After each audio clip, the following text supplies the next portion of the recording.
চীন সফরের শেষ দিন আজ প্রধানমন্ত্রী তারেক রহমান দেশের প্রেসিডেন্ট শি জিনপিং এর সঙ্গে বৈঠক করবেন। স্থানীয় সময় সকাল 10টায় বেইজিংয়ের গ্রেট হলে এই বৈঠক হবে। এতে বাংলাদেশের স্বার্থ সংশ্লিষ্ট বিভিন্ন বিষয় তুলে ধরবেন প্রধানমন্ত্রী।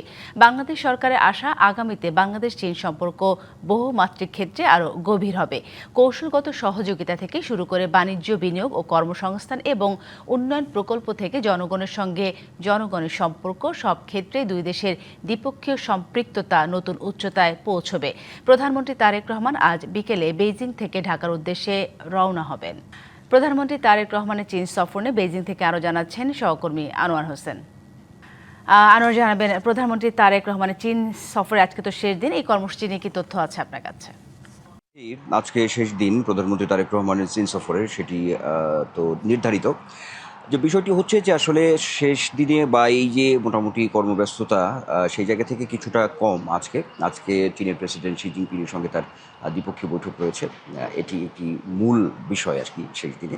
আর সাইডলাইনে কিছু কার্যক্রম, কিছু কর্মসূচি আছে এখন পর্যন্ত আমাদের কাছে যে তথ্যটি আছে। তাতে করে আসলে এই সফরের মোটামুটি যদি বলি তাহলে বলতে হবে যে মোটা দাগে যেমন গতকাল চীনের প্রধানমন্ত্রীর সঙ্গে বাংলাদেশের প্রধানমন্ত্রীর যে দ্বিপক্ষীয় বৈঠক এবং সেই সঙ্গে বেশ কিছু সমঝোতা স্মারক এবং চুক্তি স্বাক্ষরিত হয়েছে। তো সেই বিষয়গুলোই আসলে এখন আলোচনার জায়গা তৈরি হয়েছে।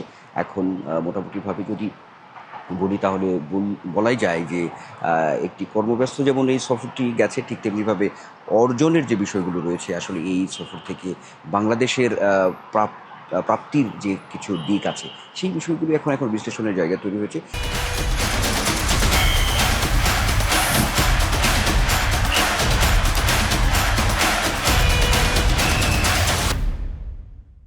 তাতে করে আমরা যে বিষয়গুলো দেখছি তাতে করে এখন পর্যন্ত একটি ইতিবাচক অবস্থা আমরা কিন্তু বলতেই পারি। বাংলাদেশ চীনের যে সম্পর্ক দীর্ঘদিনের সম্পর্ক অর্থনীতি বাণিজ্যের জায়গা থেকে এইবার প্রধানমন্ত্রী তারেক রহমানের সঙ্গে এই সফর এটাকে অনেকটা আরও গতিবেগ বাড়িয়েছে এটি বলাই যায়। যদি একটু উদাহরণ টেনে গতকালের জায়গা থেকেও যদি বলি তাহলে বলতে হবে যে আমরা দেখেছি যে চীনের প্রধানমন্ত্রী বাংলাদেশের প্রধানমন্ত্রীকে যে রাজস্বিক এক ধরনের সংবর্ধনা, এটাও একটু চোখে পড়ার মতো।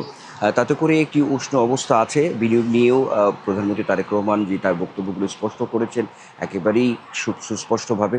তো সেই জায়গাগুলো একটা ইতিবাচক জায়গা তৈরি হয়েছে। সব মিলিয়ে আসলে বলতে গেলে আজকে শেষ দিন চীনের প্রেসিডেন্টের সঙ্গে প্রধানমন্ত্রীর সাক্ষাৎ, এখানেও একটি বিষয় আছে, একটা আলোচনার জায়গা আছে। নিশ্চয়ই সময় গড়ানোর সঙ্গে সঙ্গে এই বিষয়গুলো যখন সামনে আসবে তখন সফরের যে পুঙ্খানুপুঙ্খানু বিশ্লেষণ সেটি হয়তো আরও আমরা পরিষ্কার করে বলতে পারবো বা বিষয়গুলো আরও অনেকটা স্পষ্ট হবে বলে ধারণা করা হচ্ছে। সাথী, ধন্যবাদ আনোয়ার আপনাকে।